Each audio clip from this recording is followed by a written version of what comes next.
ठीक आहे, अजून आपल्याला एक दोन आपल्याला काही गोष्टीमध्ये मदत करता आली नाही तरी आपल्याला आपण सगळ्या विचार करून साधारणतः आपण 8 हप्ते आतापर्यंत आपल्याला 8 हप्त्यामध्ये साधारणतः राज्य सरकारने माझ्या ह्या योजनेबंद शेतकऱ्यांना 14,816 कोटी रुपयाची एवढी रक्कम शेतकऱ्यांना मदत आपण केलेली आहे. प्रश्न मांडले.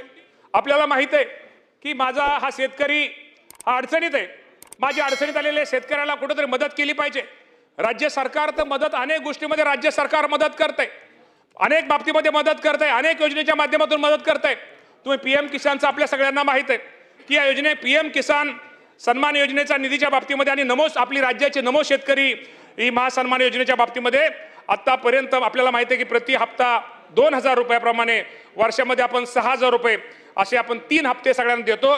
आणि आपण जर केंद्राचा अध्यक्ष महोदय जर विचार केला, केंद्राचा जर विचार केला साधारणतः 23 हप्त्यामध्ये केंद्र सरकारने साधारणतः 1,16,00,000 शेतकऱ्यांना एकूण आतापर्यंत 42,900 कोटी रुपयाची मदत ही केंद्राच्या या योजनेतून निर्माण झालेली आहे. आणि आपल्या राज्याचा जर विचार केला, ठीक आहे, अजून आपल्याला एक दोन आपल्याला काही गोष्टीमध्ये मदत करता आली नाही तरी आपल्याला आपण सगळ्या विचार करून साधारणतः आपण 8 हप्ते आतापर्यंत आपल्याला 8 हप्त्यामध्ये साधारणतः राज्य सरकारने माझ्या ह्या योजनेबंद शेतकऱ्यांना 14,816 कोटी रुपयाची एवढी रक्कम शेतकऱ्यांना मदत आपण केलेली आहे.